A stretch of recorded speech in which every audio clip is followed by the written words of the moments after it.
I think the fact that it's so easy and so obvious almost makes it feel like you don't want to do it.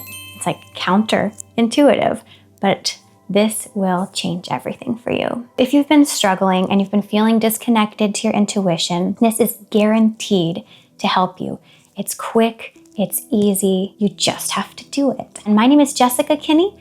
I'm an evidential medium and psychic, and this is what you need to do if you feel like that voice inside of you that guides you has become silent. If you're not sensing that voice, that intuitive guidance, it might be because there's too many other things happening in your life and the focus has been pulled away from you and your intuition and outward towards all of these to-do items. And what you need to do at that moment, step away and just breathe. Take some time to sit quietly with no agenda. Now you might be saying, but I take care of small children, there's no quiet time, or I work in an office, if I just walked away, it would be a little weird. There's always reasons why your day is going to be full of other things that are keeping you from allowing yourself to hear that intuitive guidance inside of you. I have 2 small children, so I am no stranger to this.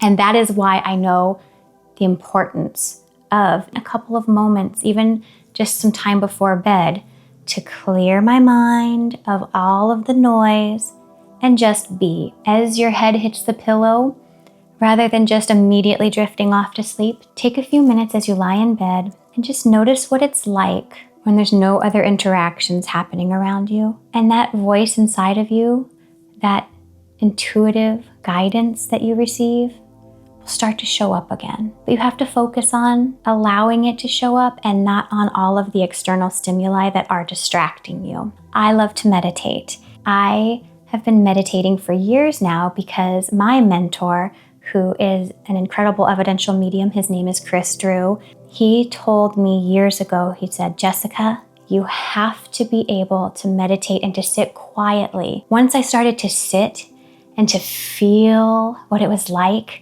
to not have any distractions around me, to just have this moment where it was just me and the universe, it opened up my mind and it opened up my soul to connect in a way that was so much more beautiful than I was capable of when I was not taking that time for myself and not taking that time to connect. So if you're able to, I recommend meditation.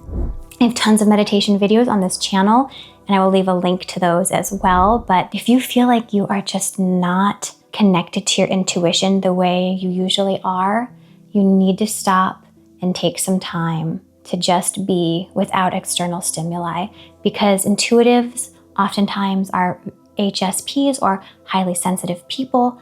So taking that time to step away, to have a little bit of solitude, even if it's 2 or 3 minutes a day, you will see a difference almost instantly.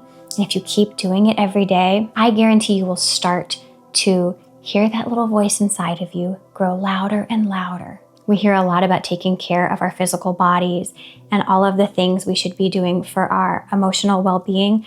This is one of those things. Nurturing your intuition so that you can step into your day and feel connected to the world around you and in sync with what's happening. You need to be able to trust yourself and make decisions quickly based off of what your inner knowing is. And the only way to do that is if you pay attention to it. So hopefully you found this video helpful, and take a look at this next video that talks about intuition and psychic awareness and ways that you can connect psychically as well as intuitively. You are an intuitive person and you're leading an intuitive life. You just have to listen to the voice inside.